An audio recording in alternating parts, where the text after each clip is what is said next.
আল্লাহ রাব্বুল আলামিন বিশ্ব নবী রাহমাতুল লিল আলামিনকে লক্ষ্য করে বলেন, ওগো নবীজি,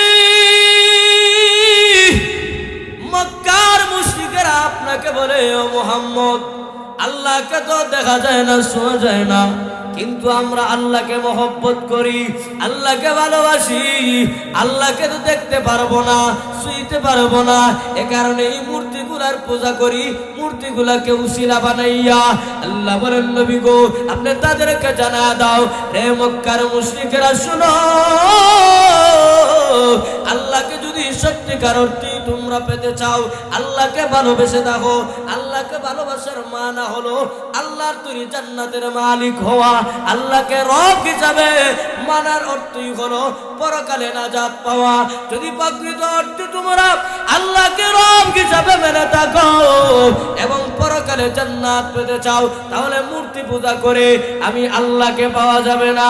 আল্লাহ বলেন, নবী গো, আপনি তাদেরকে জানা দাও, তারা যদি আমি আল্লাহকে পেতে চাই, অর্থাৎ পরকালে জান্নাতের মেহমান হতে চায়, তাহলে তারা যেন আপনার অনুসরণ অনুকরণ করে। সুবহানাল্লাহ।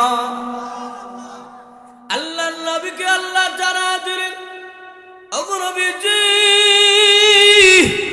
তারা আপনাকে বলে, আল্লাহকে তো দেখা যায় না, শোনা যায় না, এ কারণে আমরা মূর্তির পূজা করি। ওগো নবী, না না, আপনি তাদেরকে জানা দাও, তারা যদি জান্নাতের নাজ নিয়ামত ভক্ষণ করতে চায়, আমি আল্লাহর তৈরি জান্নাতের মালিক হতে চাই, নবী গো, আপনি তাদেরকে জানা দাও, ফাত্তাবিউনি, ও নবী, তারা যেন আপনার অনুসরণ অনুকরণ করে।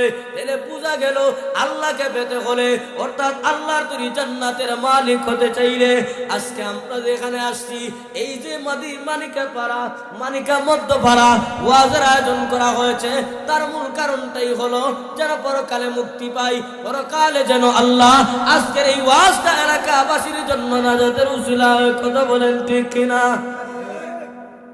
ঠিক তেমনি আল্লাহ রাব্বুল আলামিন বলেন, ও নবী, আপনি জানা দেন, শুধু মক্কার এই মুশরিকেরা সহ তা নয়, বরং কিয়ামত পর্যন্ত যত মানুষ আসবে, যদি আমি আল্লাহকে ভালোবেসে থাকে, আমি আল্লাহর তৈরি যদি জান্নাতের মেহমান হতে চায় গো, আপনি তাদেরকে জানা দিন, মূর্তি পূজা করে আর মনগত পদ্ধতিতে চললেই আল্লাহর ভালোবাসা পাওয়া হবে না, বরং আমি আল্লাহকে পেতে হলে আপনার অনুসরণ আর অনুকরণ করতে হবে। এই আল্লাহকে পেতে হলে, পরকালে জান্নাত পেতে হলে কি করতে হবে? আল্লাহর রাসূলের অনুসরণ করতে হবে। قال النبي صلى الله عليه وسلم, এজন্য আল্লাহর রাসূল বলেন, কুল্লু উম্মতি ইয়াদখুলুনাল জান্নাহ ইল্লা মান আবা। قيل ومن أبى يا رسول الله؟ من أطاعني دخل الجنة ومن عصاني فقد أبى। আল্লাহর নবীও বলেন, আমার সমস্ত উম্মতেরা জান্নাতে প্রবেশ করবে। কুল্লু উম্মতি ইয়াদখুলুনাল জান্নাহ। সাহাবায়ে কেরামকে আল্লাহর রাসূল লক্ষ্য করে বলেন, আমার সমস্ত উম্মতেরা জান্নাতে প্রবেশ করবে, ইল্লা মান আবা, তবে যারা আবা, তারা নয়। সাহাবায়ে কেরাম আরজ করলেন, ইয়া রাসূলুল্লাহ, ইয়া হাবিবাল্লাহ, ওগো আল্লাহর নবী, আবা আবার কারা, ওরা কারা? আল্লাহর রাসূল বলেন, জান্নাতে ওই সমস্ত লোক প্রবেশ করবে যারা তাদের জীবন ঘর থেকে নিয়ে, সমাজ থেকে নিয়ে, রাষ্ট্র পর্যন্ত প্রত্যেকটা ক্ষেত্রেই আমি রাসূলকে ফলো করবে, আমি রাসূলকে অনুসরণ করবে, আমি রাসূলকে অনুসরণ করে চলবে। ওই সমস্ত উম্মতেরা আমি নবীর সঙ্গে জান্নাতে প্রবেশ করবে। আর যেই সমস্ত ব্যক্তিরা তাদের মন গড়া পদ্ধতিতে চলবে, তাদের চলনে, তাদের বলনে, তাদের সমাজ পরিচালনায়, তাদের সংসার পরিচালনায়, তাদের রাষ্ট্র পরিচালনায় আমি রাসূলের পদ্ধতি থাকবে না, আমি রাসূলের অনুসরণ থাকবে না, ওই সমস্ত লোকেরাই হলো আবা, এবং এরা আল্লাহর দুই জান্নাতে যেতে পারবে না। এজন্য আল্লাহর রাসূল আরেক হাদিসের মধ্যে বলেন, মান আহাব্বা সুন্নতি ফাকাদ আহাব্বানি ওয়া মান আহাব্বানি কানা মাই ফিল জান্নাহ। আল্লাহর রাসূল বলেন, ও আমার সাহাবায়ে কেরাম লক্ষ্য করে শুনো, যে আমি নবীর সুন্নতকে মহব্বত করলো সে আমি নবীকে মহব্বত করলো, আর যে আমি নবীকে মহব্বত করলো সে যেন আমি রাসূলের সঙ্গে জান্নাতে থাকবে। সুবহানাল্লাহ।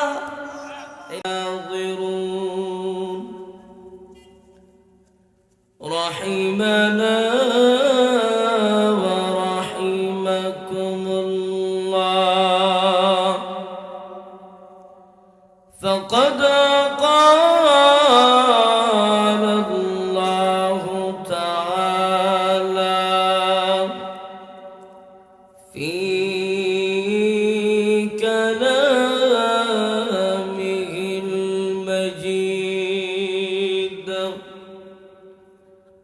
وفي فرقانه الحميد. أعوذ بالله من الشيطان الرجيم. بسم الله الرحمن الرحيم. قل إن كنتم تحبون الله فاتبعوني يحببكم الله ويغفر لكم ذنوبكم والله غفور رحيم. وعن سيد الجن والبشر صلى الله عليه وسلم لا يؤمن أحدكم حتى أكون أحب إليه من والده وولده والناس أجمعين. بارك الله لنا ولكم في القرآن العظيم ونفعنا وإياكم بالآيات والذكر الحكيم. ونحن على ذلك من الشاهدين والشاكرين والحمد لله رب العالمين. صلى الله على سيدنا ومولانا محمد وعلى آله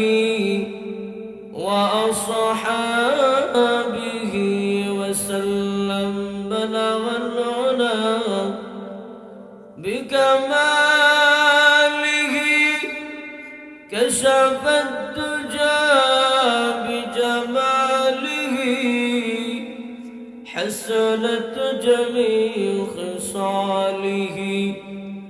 صلوا عليه وآله. لا إله إلا الله لا إله إلا الله لا إله إلا الله لا إله إلا الله لا إله إلا الله لا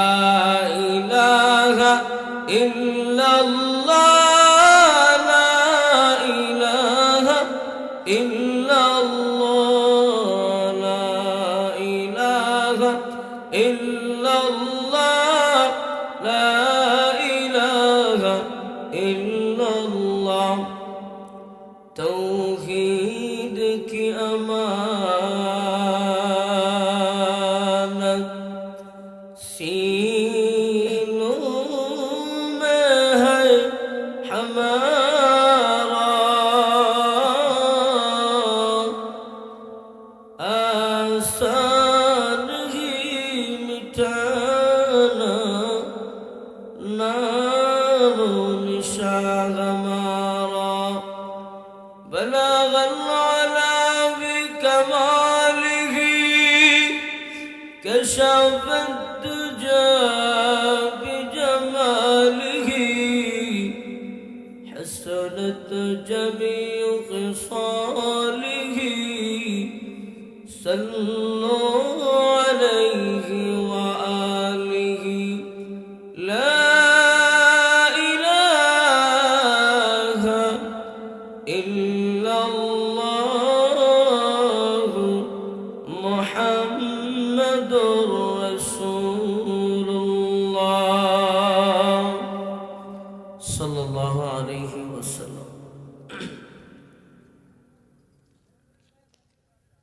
মানিকা মধ্যপাড়া বাইতুল আমান জামে মসজিদ ও যুব সংঘের উদ্যোগে দ্বিতীয় বার্ষিক ইসলামী মহাসম্মেলনের শেষ অধিবেশনের সম্মানিত সভাপতি সাহেব, আমার সামনে উপস্থিত ধর্মপ্রাণ মুসলমান ভাইয়েরা, যুবক ভাই, মুরব্বিয়ান, বাড়ি ঘরে অবস্থানরত পরদানিশীল মা ও বোনেরা, সৈয়দ রব্বে কাবার দরবারে অসংখ্য গণিত শুকুর সুজুদ যে রব্বুল আলামিন আমাদেরকে অত্যন্ত দয়া করে, মায়া করে, মহব্বত করে এই অশান্তময় পৃথিবীর অশান্ত পরিবেশ থেকে আল্লাহ তাআলা যাচাই বাছাই করে রহমতি বরকতি মজলিসে আসার বসার, দিনই কিছু কথা বলার শোনার সুযোগ দিয়েছেন, তৌফিক দান করেছেন। এজন্য সেই মহান মালিকের দরবারে কালিমাতু শুকর আদায় করি, আলহামদুলিল্লাহ। যদিও মানুষ কম, একেবারে শেষের দিকে, তারপর আলহামদুলিল্লাহর আওয়াজ একটু জুড়ে চাই, আলহামদুলিল্লাহ। আপনারা শুরু লগ্ন থেকে এই পর্যন্ত অনেকে আছেন, মেহনত করতেছেন, এই এলাকাবাসী মাহফিলের জন্য অনেক কষ্ট করতেছেন। কেউ অর্থ দিয়া, বুদ্ধি দিয়া, পরিশ্রম করে বিভিন্নভাবে সাহায্য সহযোগিতা করে আসছেন, করতেছেন, সামনেও ভবিষ্যতে করবেন। আল্লাহ তাআলা যেন প্রত্যেকের এই মেহনতকে, দান সদকাকে কবুল করেন। সর্বোপরি আজকের এই মাহফিলকে আল্লাহ তাআলা যেন কবুল করেন, আমিন। প্রত্যেকটা জিনিসের একটা উদ্দেশ্য থাকে, থাকে কি থাকে না? আপনারা যে আসছেন একটা উদ্দেশ্য আছে। কি উদ্দেশ্য? যে আজকে মানিকা মধ্যপাড়া ওয়াজের আয়োজন করা হয়েছে, হুজুররা আসবেন, কোরআন হাদিস থেকে আলোচনা করবেন, শুনবো, আমল করার চেষ্টা করব। সারা বছর তো এমনিতেই যায়, একটা দিন অন্তত আল্লাহর মহব্বতে, দিনের মহব্বতে ঠান্ডায় বসে থাকবে, এটাই তো। ঠিক তেমনি ভাবে আমি আপনাদের সম্মুখে পবিত্র কালামুল্লাহ শরীফ থেকে সূরা আল ইমরানের ছোট্ট একখানা আয়াতে কারিমা তেলাওয়াত করেছি। এই আয়াতটার একটা উদ্দেশ্য আছে, এবং এই আয়াত এবং আমার তেলাওয়াতকৃত হাদিসকে লক্ষ্য করে আমি কিছু কথা বলার ইচ্ছা পোষণ করি। আল্লাহ তাআলা যেন আমাদের প্রত্যেকের কল্যাণের জন্য, আমাদের প্রত্যেকের নাজাতের জন্য, প্রত্যেকের দুনিয়া আখিরাতের ফায়দার জন্য এমন কিছু কথা আল্লাহ যেন আমার জবান থেকে বের করে দেয়, যেগুলোর মাধ্যমে আপনি আমি প্রত্যেকের ফায়দা হয়। সকলে বলুন আমিন। আসলে সময়টা একেবারে শেষ, যদিও মানুষ থাকতো তবে এই সময় শেষ হইল সম্ভব, সমস্যা ছিল না। কিন্তু অল্প মানুষ, লম্বা সময় নিয়ে আপনাদের কষ্ট দেওয়া উচিত হবে না, তাছাড়া আমারও যাইতে কষ্ট হবে। তো এই আয়াতকে লক্ষ্য করে খুব কম সময়ে কিছু আলোচনা করার ইচ্ছা করি। তো আসুন আমার তেলাওয়াতকৃত আয়াতে আল্লাহ রাব্বুল আলামিন দুনিয়ার সমস্ত মানুষকে লক্ষ্য করে আল্লাহ রাব্বুল আলামিন এই ঘোষণা দেন যে যদি তোমরা আমি আল্লাহকে ভালোবাসো, এই দাবিতে সত্যবাদী হও, যদি আমি আল্লাহকে ভালোবেসে থাকো, তাহলে তোমাদের মন গড়া মতে পদ্ধতিতে চললে হবে না, বরং আমি আল্লাহর দেওয়া বিধান মতে আমার রসুলের তরিকা অনুযায়ী চলতে হবে, তবেই আমি আল্লাহর ভালোবাসার দাবিদারে তুমি সত্যবাদী হবে। তো আসুন আল্লাহ আমার তেলাওয়াতকৃত আয়াত বলে, কুল ইন কুনতুম তুহিব্বুনাল্লাহ।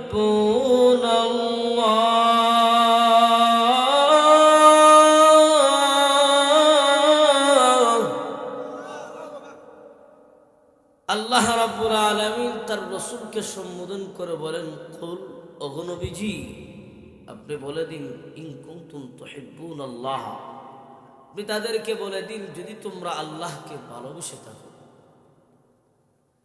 তাদেরকে, তারা কারা, এই তারা কারা জানতে হলে আমার আয়াত তেলাওয়াত কিন্তু আয়াতের শানে নুজুলটা খুব সংক্ষেপে জানা দরকার। আমরা জানি আল্লাহ রসুলকে সবাই মহব্বত করত, ভালোবাসত, আল আমিন বলতো। মক্কার কাফেরেরা তাদের বংশের লোকদের, তাদের নেতাদেরকে এতটা মহব্বত করতো না, বিশ্বাস করতো না, যতটা বিশ্বাস আর মহব্বত আমার আপনার নবীকে করত। কথা বলেন ঠিক কিনা?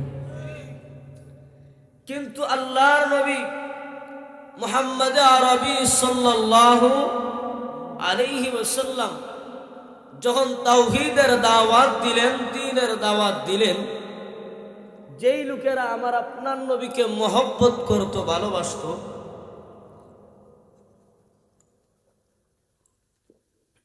আমার আপনার নবীকে আল আমিন আস-সাদিক উপাধি দিয়েছিল, এই লোকেরা আমার আপনার নবীর দুশমনে পরিণত হয়ে গেল এবং তাওহীদের দাওয়াতে এরা প্রতিবন্ধক হয়ে দাঁড়াইল। নাউজুবিল্লাহ। এরা জুলুম নির্যাতন শুরু করলো নবী এবং সাহাবায়ে কেরামের উপর। কিন্তু আল্লাহর রাসূল কি দ্বীনের দাওয়াত বন্ধ করেছেন? না। কাজেই দ্বীন এই পৃথিবীতে কিয়ামত পর্যন্ত থাকবে।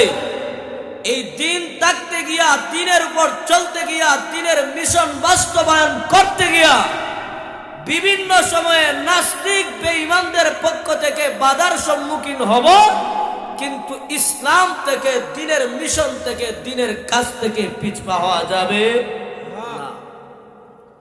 আল্লাহর রাসূল কিন্তু দ্বীনের কাজ বন্ধ করেন নাই। আল্লাহ রাসূল দ্বীনের দাওয়াত দিচ্ছে। একদিন আল্লাহর রাসূল সাল্লাল্লাহু আলাইহি ওয়াসাল্লাম মক্কার কিছু মুশরিকদের পাশ দিয়া যাইতেছেন। লক্ষ্য করে দেখেন যে এই মক্কার মুশরিক লোকেরা, এরা মূর্তিগুলার পূজা করে, কানের মধ্যে বালি ঢুকাইয়া, গলার মধ্যে অলংকার পরায় এগুলার এরকম পূজা করে। আল্লাহ রাসূল তাদেরকে বললেন, ও ভাইরা আমার, কুলু লা ইলাহা ইল্লাল্লাহ তুফলিহুন, তোমরা বলো আল্লাহ ছাড়া কোনো ইলাহ নাই, কোনো খালিক নাই, কোনো মালিক নাই, এবং আমি আব্দুল্লাহ ইবনে মুহাম্মদকে রাসূল হিসাবে গ্রহণ করো, তাহলে তোমরা সফল কাম হবে। রাসূল বলেন, মান ক্বালা লা ইলাহা ইল্লাল্লাহ ফাদাখালাল জান্নাহ, যদি কেউ ইয়াকিন আর বিশ্বাসের সাথে একতার স্বীকারোক্তি দেয় আল্লাহ ছাড়া কোনো ইলাহ নাই এবং মুহাম্মাদুর রাসূলুল্লাহ সাল্লাল্লাহু আলাইহি ওয়াসাল্লাম আল্লাহর রাসূল, একতার স্বীকৃতি দেয়, আল্লাহর রাসূল বলেন সে জান্নাতে প্রবেশ করবে। সুবহানাল্লাহ। তো আল্লাহর রাসূল তাদের এই দাওয়াত দিলেন যে তোমরা এক আল্লাহকে রব হিসাবে মেনে নাও, আমি মুহাম্মদকে রাসূল হিসাবে গ্রহণ করে নাও। বা একটু বাড়ায় দেওয়ার চেষ্টা করেন যাতে করায় না পারে। এই কথা বলার পরে এই মক্কার মুশরিকেরা বলে, ও মুহাম্মদ, কি বলো, আমরা আল্লাহকে চাই না? আমরা তো আল্লাহকে চাই, আমরা আল্লাহকে মহব্বত করি, আমরা আল্লাহকে পেতে চাই, আমরা আল্লাহকে ভালোবাসি।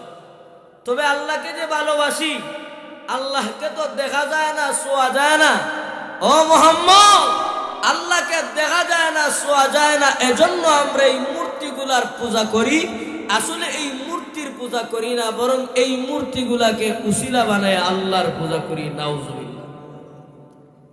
তাদের এই জবাবের পরিপ্রেক্ষিতে আল্লাহ আমার তেলাওয়াতকৃত আয়াত নাযিল করে দিলেন। সুবহানাল্লাহ।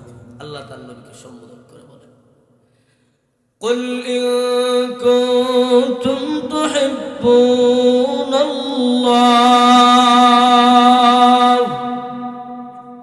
অনুসরণ করতে হবে কাকে? আল্লাহর রাসূলকে। কেমন অনুসরণ? যে আমার ব্যক্তিগত জীবন চালাইতে গিয়া আমি ব্যক্তিগত জীবন কেমন, যেমন আমার হাতের নখটা কেমনে কাটবো, আমার মাথার চুলটা কেমনে রাখবো, আমি রাস্তায় চলতে গিয়া কেমনে চলবো, আমার ব্যক্তিগত জীবনে আমার মাথায় টুপি রাখবো, আমার পোশাক আশাক কেমন হবে, এবং আমার পরিবার চালাইতে গিয়া আমার পরিবারটা কেমনে চলবে, এই দিক দিয়েও আমার রাসূলকে ফলো করতে হবে। আজকে যারা সমাজের মাতব্বরগিরি করেন, সমাজ পরিচালনা করেন, সমাজে বিচার আচার করেন, ওই সমস্ত ব্যক্তিরাও সমাজ পরিচালনার ক্ষেত্রে আল্লাহর রাসূলের অনুকরণ করতে হবে। যদি আল্লাহর রাসূলের অনুসরণ ব্যক্তি থেকে নিয়ে পরিবার, পরিবার থেকে নিয়ে সমাজ, সমাজ থেকে নিয়ে রাষ্ট্র, প্রত্যেকটা সেক্টরে আল্লাহর রাসূলের অনুসরণ আর অনুকরণ করা হয়, এই জমিনে আল্লাহর পক্ষ থেকে রহমত নাজিল হবে, এই জমিনে জুলুম নির্যাতন থাকবে না। আজকে এই জমিনে জুলুম নির্যাতন হয়, এই জমিনে অন্যায় অনাচার হয়, নির্দোষ মানুষকে গুলি করে হত্যা করা হয়। তার মূল কারণ হলো এই জমিনের মানুষ প্রকৃত অর্থে আমাদের উচিত ছিল আল্লাহর রাসূলের অনুসরণ করে আমাদের জীবন পরিচালনা করা। এই জমিনে আল্লাহর রাসূলের আদর্শ প্রকৃত অর্থে মানুষ ফলো করে না, তার কারণে সমাজের ভিতরে মারামারি হানাহানি, পরিবারের ভিতরে মারামারি হানাহানি, ঝগড়া হাসাদ, কেউ কারো সাথে মিল নাই। তার মূল কারণ হলো আমাদের জীবনে এখনো রাসূলের আদর্শ আমরা ফিট করতে পারি নাই। যদি প্রত্যেকটা ক্ষেত্রে আমরা রাসূলের সুন্নাতকে জিন্দা করতে পারতাম, রাসূলকে ফলো করতে পারতাম, তাহলে আমার ব্যক্তিগত জীবন থেকে নিয়ে আমার ঘরেও আল্লাহ শান্তি দিতেন। ঘরেও ভাইয়ে ভাইয়ের সংসারে কখনো ঝামেলা হইতো না, ভাইয়ে ভাইয়ের সংসারে ফিতনা ফাসাদ হইতো না, সমাজের ভিতরে ছোট লোক বড় লোক মিলে কখনো ফিতনা ফাসাদ হইতো না, বড় লোকেরা ছোট লোকদের উপর, গরিবদের উপর জুলুম নির্যাতন করতো না। আজকে এই সমস্ত বিষয় হয়, তার মূল কারণ হলো আমরা আল্লাহর রাসূলকে সঠিকভাবে ফলো করতেছি না, আমরা আল্লাহর রাসূলকে অনুসরণ করতেছি না। এই দেশ ও জাতিকে যদি আদর্শবান দেশ হিসেবে করতে হয়, জাতিকে যদি আদর্শবান জাতি হিসেবে গড়ে উঠতে হয়, আল্লাহর রাসূলের আদর্শের অনুসরণের বিকল্প কোনো রাস্তা নাই। যদি আল্লাহর রাসূলের আদর্শ ঠিকই থাকতো, তাহলে ওই হাদি নামক যুবকটা যে দেশের জন্য, ইসলামের জন্য, সে দেশের মাটির জন্য রক্ত দিতে প্রস্তুত থাকে, যেই যুবকটা জুলাই অভ্যুত্থানে দেশের পক্ষে জালেমের বিরুদ্ধে মাঠে ছিল, ওই যুবকটাকে গুলি করতে পারতো না। কথা বলেন ঠিক কিনা? বোঝা গেল এই দেশে পরিপূর্ণ অর্থে রাসূলের অনুসরণ করা হয় নাই, রাসূলের আদর্শ অনুযায়ী দেশ পরিচালনা হয় না। যদি আল্লাহর রাসূলের আদর্শ অনুযায়ী দেশটাকে পরিচালনা করা হইতো, তাহলে এই হাদির মতো যুবককে গুলি করা হতো না। ওই যে পাথর দিয়ে একবার হত্যা করেছিল, দিনের পর দিন জুলুম হয়, নির্যাতন হয়, দোকানে হামলা হয়, চুরি হয়, ডাকাতি হয়, রাহাজারি হয়। যদি এই জমিনে আল্লাহর কোরআনের আইন থাকতো, রাসূলের আদর্শ থাকতো, তাহলে একটা নাস্তিক, একটা বেঈমান যখন জুলুম নির্যাতন করত, অথবা এই জমিনে অন্যায় অনাচার হইতো, অন্যায় ভাবে একটা লোক আরেকটা লোককে হত্যা করত, তার একটা বিচার যদি এই বাংলার জমিনে হতো, তাহলে দ্বিতীয়বার এই হাদির মতো যুবকটাকে গুলি করার সাহস কেউ দেখাতো। আজকে এই হাদিকে গুলি করার মূল কারণ হচ্ছে পাথর দিয়া হত্যা করছে, কোনো বিচার নাই, দোকানে হামলা করে কোনো বিচার নাই, ঘরে ঢুকে নারীদের দর্শন করে সম্পদগুলা চিনে আনে, কোনো বিচার নাই। এজন্য একের পর এক জালেমরা, চোর ডাকাতরা ডাকাতি করতে সক্ষম হচ্ছে, জালেমরা জুলুম করতে সক্ষম হচ্ছে। এজন্য বলি, যদি এই দেশে মাটিকে স্বচ্ছ করতে হয়, এই মাটিকে পবিত্র করতে হয়, এই দেশকে আদর্শ দেশ হিসেবে গঠন করতে হয়, তাহলে আমাদের ব্যক্তিগত জীবনে যেমন আল্লাহর রসুলকে ফলো করতে হবে, আল্লাহর রসুলের আদর্শ হিসাবে আমাদের জীবনকে পরিচালনা করতে হবে, ঠিক তেমনি ভাবে আমাদের রাষ্ট্রীয়ভাবেও রাষ্ট্র পরিচালনার ক্ষেত্রে আল্লাহর রসুলকেই ফলো করতে হবে। সর্বোপরি এই যুবকটার জন্য আমাদের দোয়া করা উচিত। এই তো আপনাদের এখানে আসতেছি আর দেখতেছি অনেকেই এই হাদিকে নিয়ে লেখালেখি করতেছে, পোস্ট দিচ্ছে যে হাদি নাকি মারা গেছে। অনেকে গুজব হইছড়ায়, কারণ বাংলাদেশের ওপর নাম গুজব। ভালো কিছু হইলেই এটা নিয়ে তো মাতামাতি হয় না, প্রশংসা হয় না। আর যদি কেউ সামান্য ভুল করতে পারে তার এটা নিয়ে মাতামাতি খুব বেশি হয়। আর মিথ্যা চড়ানোর ব্যাপারে আমরা খুব সবল। তো দেখলাম অনেকেই গুজব ছড়াচ্ছে, তো দিলের তামান্না এটা যেন গুজবই হয়। আল্লাহ তাআলা যেন এই যুবকটাকে সুস্থ করে দেয়, সকলে বলুন আমিন। কারণ এই যুবক যার কথার মাধ্যমে, যার চোখের চাওয়ানিতে দেখতে পাই দেশপ্রেম, যার কথার মাধ্যমেই ফুটে উঠে দেশের গৌরব, যার কথার মাধ্যমেই দেশের ইতিহাস ফুটে উঠে, তরুণ একটা যুবক, এই বয়সে কিন্তু দেশ ও জাতির জন্য সে লড়তেছে। আমাদের উচিত এই সমস্ত যুবকদের কদর করা এবং তাদের জন্য দোয়া করা। আল্লাহ তাআলা এই ভাইটাকে সুস্থ করে আবার আমাদের মাঝে ফিরিয়ে দেখ, সকলে বলে আমিন। তো ভাইয়ারা আমার, বলতেছিলাম আমরা যে এই ওয়াজ মাহফিলটা আপনারা করাইতেছেন, এত কষ্ট করতেছেন এই পর্যন্ত, এই কষ্টের মূল কারণ যে আসছি এজন্য যাতে বসলেও শুনেছি ওয়াজ মাহফিলে বসলে নাকি আল্লাহ সগীরা গুনাহ মাফ করে দেয়, এটা হলো একটা কারণ। 2 নাম্বার, কাল কিয়ামতের ময়দানে আল্লাহ রাব্বুল আলামিন বান্দাকে মাফ করার জন্য ছোট ছোট অনেক সময় আল্লাহ আমল তালাশ করবেন, যে কোনো একটা আমলের উসিলা বানিয়ে আল্লাহ মাফ করার চেষ্টা করবেন। আর হয়তো আল্লাহ তাআলা যেন আজকের এই মানিকা মধ্যভরা ওয়াজের এই বসাটাকে উসিলা বানিয়ে আল্লাহ চাইলে হয়তো আমার গুনাহ মাফ করে কাল কিয়ামতের ময়দানে আমাকে বলতে পারে, চাও তোমাকে মাফ করে দিলাম, জান্নাতে ঢুকো। ঠিক না? এই আশায় তো আমাদের বসা।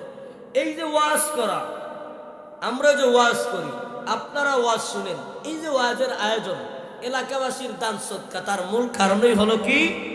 আল্লাহ পাওয়া। সবাই আল্লাহ চাই, চাই কি চাই না? আল্লাহ চাওয়ার মানে কি? আল্লাহ চাওয়ার মানে হলো আল্লাহর চাওয়ার মাধ্যমে আল্লাহকে রাজি খুশি করে আল্লাহর তুই জান্নাতের মেহমান হওয়া এবং দিদারে মওলা, আল্লাহর দিদার হাসিল করা। কথা বলেন ঠিক কিনা? তো সবাই যেহেতু চায়, আল্লাহ বলেন ও রাসূল জানায়া দাও, আমি আল্লাহকে যদি পেতে চাই তাহলে করতে হবে কি? আপনার অনুসরণ, ফাত্তাবিউনি। ও নবী, আপনি তাদেরকে বলুন তারা যেন আপনার অনুসরণ আর অনুকরণ করে। এজন্য রাসূল বলেন সমস্ত উম্মতেরা জান্নাতে প্রবেশ করবে, তবে আবা তারা ব্যতীত। অর্থাৎ সাহাবায়ে কেরাম প্রশ্ন করলেন কারা আবা? আর সমস্ত উম্মত প্রবেশ করলেন, বললেন ওরা কারা? আল্লাহর রাসূল বললেন যারা তার ব্যক্তিগত জীবন থেকে নিয়ে তার পারিবারিক জীবন, সামাজিক জীবন, প্রত্যেকটা ক্ষেত্রে আমি রাসূলকে অনুসরণ করে ফলো করে চলল, ওই সমস্ত লোকেরাই কাল কিয়ামতের ময়দানে আল্লাহর তৈরি জান্নাতের মেহমান হয়ে জান্নাতে প্রবেশ করবে। আর যারা এই দুনিয়ায় আমি রাসূলকে পাইলো, আমি রাসূলকে দেখলো, আমি রাসূলের আদর্শ দেখলো, আমি রাসূলের আদর্শ রেখে গেলাম, এগুলা শুনলো, জানলো, এরপরও আমি রাসূলের আদর্শগুলা সে গ্রহণ করলো না, সে তার মন করা পদ্ধতিতে চললো, আল্লাহ রাসূল বলেন ওই সমস্ত লোকেরাই হলো আবা, এরাই হলো জাহান্নাম। তাইলে আমাদের উচিত হলো প্রত্যেকটা ক্ষেত্রে আল্লাহর রাসূলকে অনুসরণ করা। আমার ভাত খাওয়ার ক্ষেত্রেও রাসূলের সুন্নাহ আছে, আমার গোসলের ক্ষেত্রেও সুন্নাহ নিয়ম আছে, আমার হাতের পায়ের কাটার ক্ষেত্রেও সুন্নত পদ্ধতি আছে, আমার রাস্তায় হাঁটার ক্ষেত্রেও সুন্নত তরিকা আছে না নাই? এই প্রত্যেকটা কাজে আমাদের রাসূলকে অনুকরণ করতে হবে। করলেও ফায়দা থেকে খালি নয়, বরং আল্লাহ আমার তেলাওয়াতকৃত আয়াতে দুইটা পুরস্কারের ঘোষণা করেছেন। সুবহানাল্লাহ।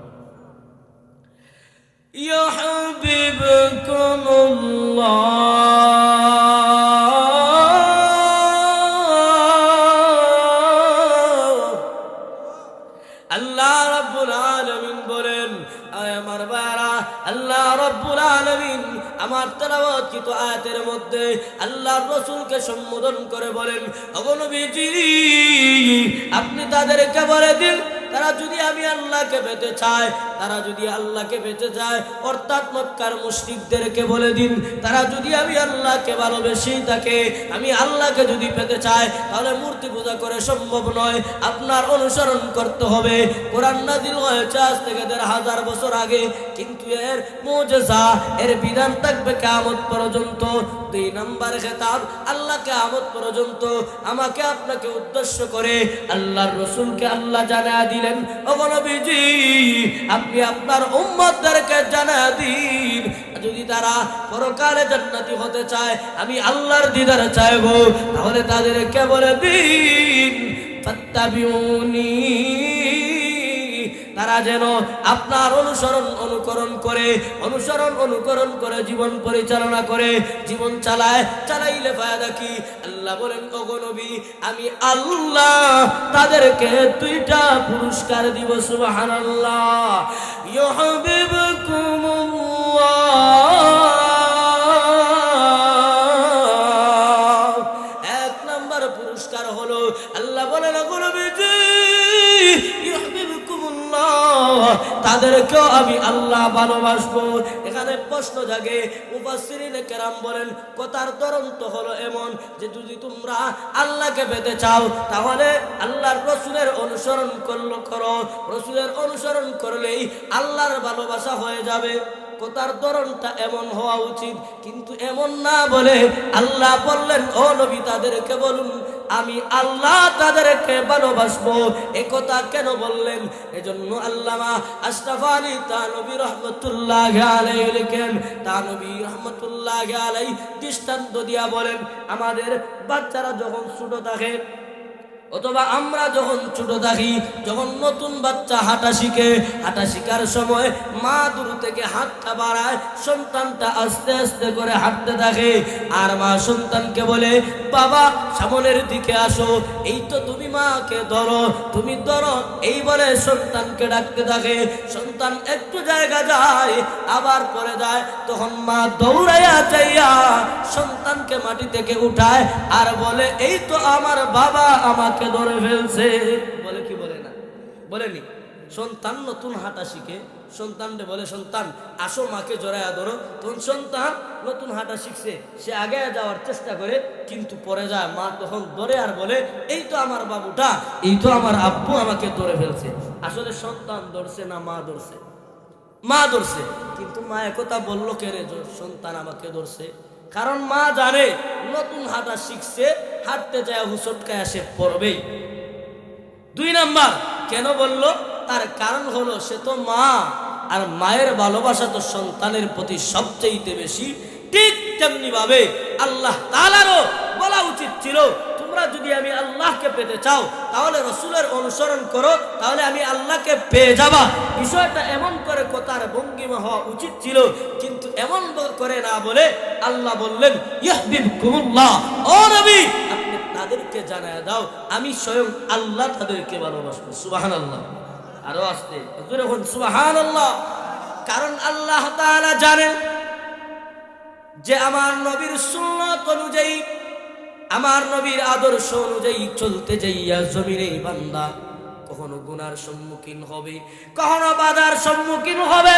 একটা ছোট বাচ্চা যেমন জমিনে হাঁটতে গিয়া নতুন হাঁটা শিকার পরে জমিনে চলতে যায়, যখন সে একটু যায় আবার হুচটকে পড়ে যায়, একটু যায় আবার হুচটকে পড়ে যায়। ঠিক তেমনি ভাবে আল্লাহ জানেন এই দুনিয়ায় আমরা যারা আছি আল্লাহ রসুলের আদর্শ অনুযায়ী আল্লাহ রসুলকে ফলো করে চলতে যাইয়া আমরাও কখনো গুনার সম্মুখীন হব, আবার কখনো আল্লাহর রাসূলের সুন্নাহ অনুযায়ী আমার সমাজ পরিচালনার ক্ষেত্রে যখন সমাজের বড় বড় নেতাদের মাধ্যমে বাধার সম্মুখীন হব, কখনো রাষ্ট্রীয়ভাবে বাধার সম্মুখীন হব। রাসূলের সুন্নাহ অনুযায়ী জীবন চালাইতে গেলে বিভিন্ন সময়ে আমরা হুঁচট খেয়ে পড়ে যাব, অথবা গুনাহে আমরা হুঁচট খেয়ে পড়ে যাব। আল্লাহ কিন্তু এটা জানেন।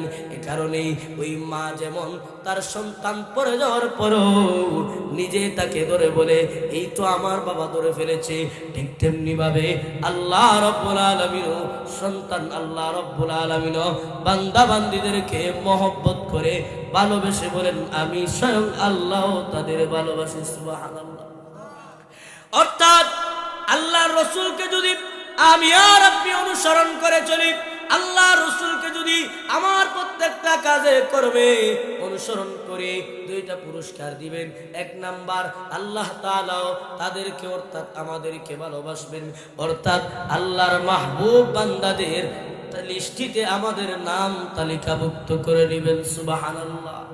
শুধু তাই নয়, আল্লাহ রাব্বুল আলামিন পরের অংশে বলেন 2 নাম্বার পুরস্কার কি বান্দা শোনো, ওয়াগফির লাকুম যুনুবাকুম, আমি আল্লাহ তাদের জিন্দেগীর গুনাহ খাতাকে মাফ করে দিব। সুবহানাল্লাহ।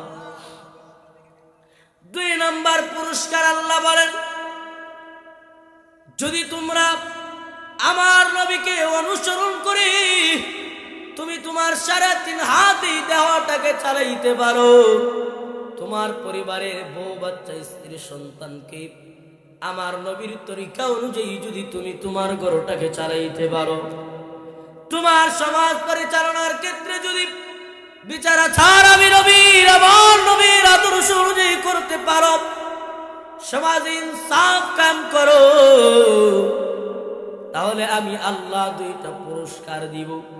1 নাম্বার, আমি আল্লাহ তোমাদেরকে ভালোবাসবো, অর্থাৎ আমার মাহবুব বান্দাদের লিস্টেই তোমাদের উঠায় নিব। সুবহানাল্লাহ। 2 নাম্বার পুরস্কার আল্লাহ বলেন ওয়াগফির লাকুম যুনুবাকুম, আল্লাহ তাআলা বলেন আমি আল্লাহ তাদের জিন্দেগীর গুনাহ মাফ করে দিব। মুফাসসিরিনে কেরাম বলেন ভালোবাসার কথার প্রসঙ্গে আবার গুনাহ মাফের কথা আসলো কেন? এর জবাব দেয়া বলেন যে আগের উদাহরণ আল্লামা আশরাফ আলী থানভী রাহমাতুল্লাহি আলাইহি বলেন, ওই যে ছোট বাচ্চা নতুন হাঁটতে শিখছে, হাঁটতে যাইয়া জমিনে হুঁচটকে পড়ে গেছে। এই জমিনে হুঁচটকে পড়ে যাওয়ার পরে সন্তান যখন নতুন হাঁটতে শিখে তখন জমিনে হুঁচটকে পড়ে যায়। এই হুঁচটকে পড়ে যাওয়ার সময় বাবা অথবা মা যখন কোলে উঠায় তখন দেখবেন আস্তে করে মা এবং বাবা সন্তানটাকে শরীরে আলতো করে হাত দিয়ে এরকম বাড়ি দেয় আর ময়লাগুলা জেরে জেরে পরিষ্কার করে। কথা বলেন ঠিক কিনা?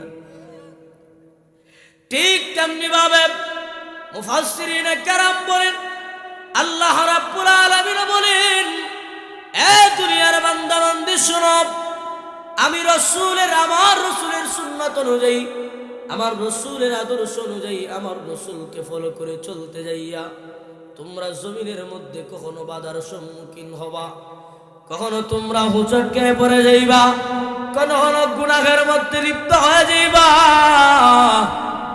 একটা বাবা তার সন্তান জমিনে পড়ে যাওয়ার পর কোলে যখন উঠায় ময়লা গায়ে রাখে না, যে এরা পরিষ্কার করি, আমি আল্লাহ তখন তোমাদের আমার রসুলকে অনুসরণ করার কারণে যখন আমি আল্লাহ তোমাদের মহব্বত করব, এই মহব্বত করার পরে আমি আল্লাহ চাই না তোমাদের গায়ে গুনার ময়লা দেবে তা হোক। সুবহানাল্লাহ। কারণ দুনিয়ার সিস্টেম দেখবেন একজন প্রেমিক তার প্রেমিকার যতই দোষ থাকুক না কেন, অন্য লোক যদি বলে আব্দুর রহমান তোর প্রেমিকা তো আরো আব্দুল সত্তারের সাথে ফেমাস ছিল আরো 10 বছর আগে, এ কিন্তু এটা মানতো না, তোর হল্লা মাটাইলিম। কারণ প্রেমিক যারা হয় সবকিছু সহ্য করতে পারে, কিন্তু তার প্রেমিকার বদনাম সহ্য করতে পারে না। ঠিক তেমনি ভাবে তুমি আর আমি যখন আল্লাহ অনুসরণ করে আল্লাহ রসুলের আদর্শ অনুযায়ী জীবন চালাই ভরে ভাই, তখন 1 নাম্বার পুরস্কার আল্লাহ বলেন, আল্লাহ তাআলা তোমাকে আমাকে মহব্বত করবেন। দুনিয়ার প্রেমিক যেমন তার প্রেমিকার গায়ে গুনার ময়লা দেখতে চায় না, দুনিয়ার প্রেমিক যেমন তার প্রেমিকার দুষ্টুটি দেখতে চায় না, এটা তার ভালো লাগে না, মাইন্ডে লাগে, ঠিক তেমনি ভাবে আমার আল্লাহ বলেন, ও দুনিয়ার বান্দা বান্দি শোনো, আমি আল্লাহ এটা পছন্দ করি না রে। আমার মাহবুব বান্দা যাকে আমি মহব্বত করি, যে আমার রসুলের সুন্নত তরিকায় চলে, তারও চলতে যাইয়া মাঝে মাঝে চোখের জিনায়, মাঝে মাঝে রাস্তায় হাঁটতে যাইয়া বেগানা নারীর দিকে তাকায়, কখনো না বুঝে সে গান বাজনার মধ্যে চলে যায়, অথবা কখনো সগীরা কবিরা গুনাহ করে ফেলে। আমি আল্লাহ কিন্তু চাই না রে আমার মায়ের বান্দা, আমার মহব্বতের বান্দার গায়ে গুনার ময়লা লেগে থাকুক। সুবহানাল্লাহ।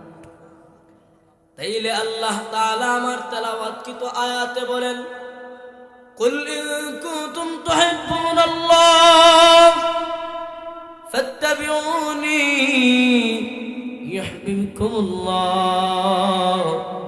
ওয়া ইয়াগফির লাকুম যুনুবাকুম ওয়াল্লাহু গফুরুর রহিম।